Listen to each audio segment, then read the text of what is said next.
nate karino noina khalisi po ha kataurake noi po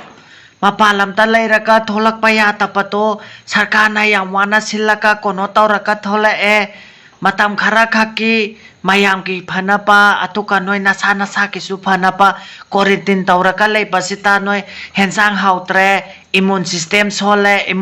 solati kono taurani papong peren ki pungning chingsin chari kareno noina papong ki pungning asok yam na chingsan ningi se ha kato pakino pa lamtam sita yam chekshan na ing na tapna laisa pa akoi nong mata pungning chingsan ke se ngam ta lai re atuka noina papong ki pungning pangcheng ta chingsan le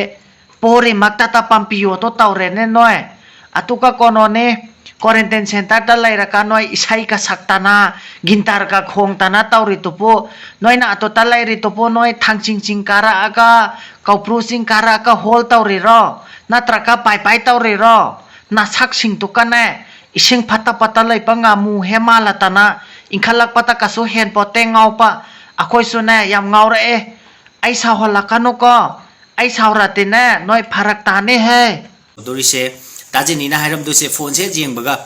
kataura ke noi po phone se facebook pai ke na he changpaka tompoya ma fitting chung ga heta laira mi se kataura ke sanda isai ka saksan ta na yong saka sela ka jakoi ka sata na kataura ke nang po ai yong saka sa to patale eko atuka nupa ama sulai tai karima ke maming tu po kono as heta ka wine lai ton ta lai re masakti pupup helau ratana amuk sukapi amuk sunno is sepai ki dress ka selaka question ka sentana henman leko nang aduka kono ni sana nang na kadi no taw resipo nupi man bi akoi pu yo lipro lila artist ni lem na leke haita tana phasana ke chalaka na samti haptana na samsap yunga ka kono hemala tana kumai harau sat pa ya tapasita ai taw na ngaura pro nang su aina hauji ake amau se tok thoa ka ne laiki nam khala ati ne kumai oi ni he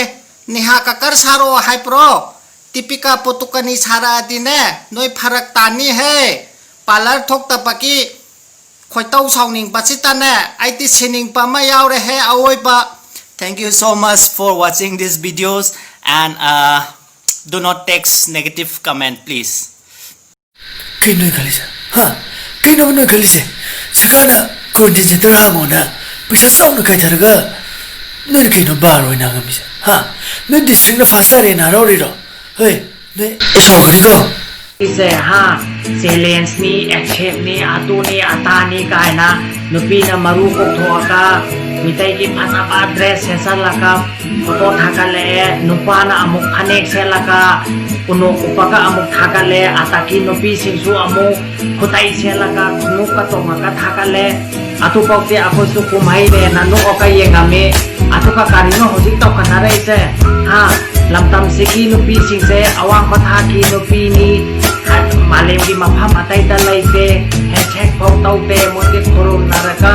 yamna hangoina yamna ikai khumna ba ulaka awang pathakta thakalaka thamme na hainari atupa karino noina asnamai namai ka onsan naraka furit ka tong naksam taki chingtha naraka is khudum bika thingja naraka yenga ka photo thakalai tubu nate noi amta yeng na tripo amta unatripo pa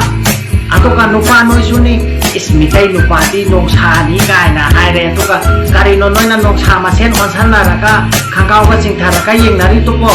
nate noi ikai pase kare khamtra po natraka noi imung to ta facebook pai ni che nang na thantaro natraka noi kairo lai kai to facebook pai ma pa lai trapa